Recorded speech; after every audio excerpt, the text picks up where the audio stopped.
Барлықтарыңызға сәлем.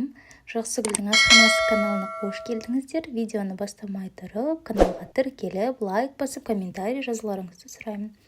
Бүгін біз пеште дайындалатын тандыр нанын жасайтын боламыз. Ең алдымен бір ас қасық қантымызды алып, оның үстінен дайындалған жылы суымызды құямыз. Жақсылап тұрып араластырамыз. Ендігі кезекте 10 грамм ашытқымызды алып, дайындалған массамызға саламыз. Жақсылап тұрып араластырамыз, біркелкі болғанға дейін.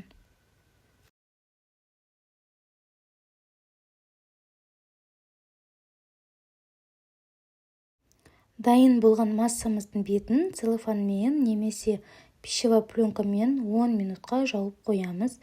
Ендігі кезекте біргел ұнымызды алып, оны иеліктен өткізіп аламыз.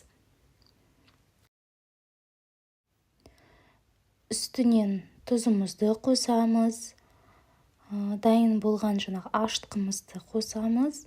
Және де қалған суымызды қосып, оны біркелкі етіп елейміз. Жақсылап тұрып ұйығы қанғанға дейін.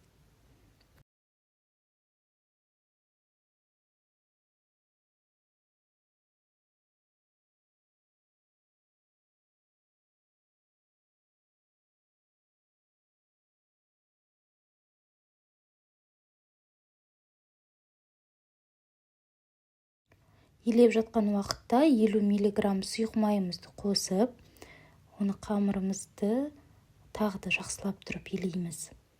Бір келкі ұйығы қанған әдемі қамыр болуы керек.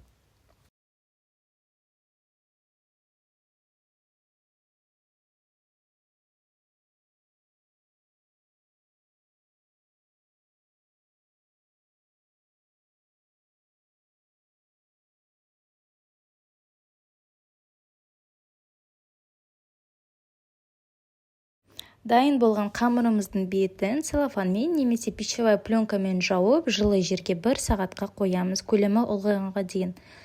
Дайын қамырымыздың жартысын алып, қолымызды сумен сулаймыз да, осындай дөңгелек етіп, формасын жасап, ыстық противнге қоямыз. Мен пешті алдын ала 200 градусқа қосып дайындап алдым, оның ішіне противнді салып алдым.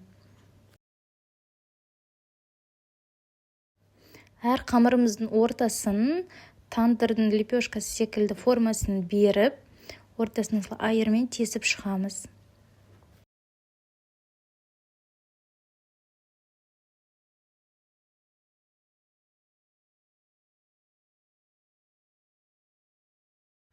Келесі кезекте бетіне жұмыртқа жағып кунжут себу керек еді, бірақ ол момент түсірілмей қапты. Мінекей пештің ішіне салып, ең алдымен 10 жағымен 5 минутқа қойып, одан кейін шамалы көтерілгеннен кейін келесі жағын аударамыз да 6-7 минутке қоямыз.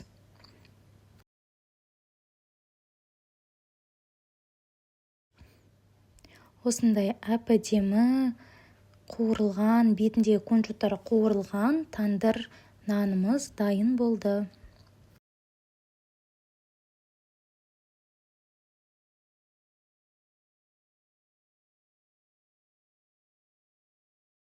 Бүгінгі біздің тандыр нанымыз жұп-жұмсақ, үлпілдек болып, әдем болып шықты. Бүгінгі видео ұнаған болса, лайк басып, комментарий қалдырып, өздеріңіздің пікірлеріңізді жазуларыңызды сұраймын. Видеоны соңына дейін қарағандарыңызға рахмет. Сау болыңыздар.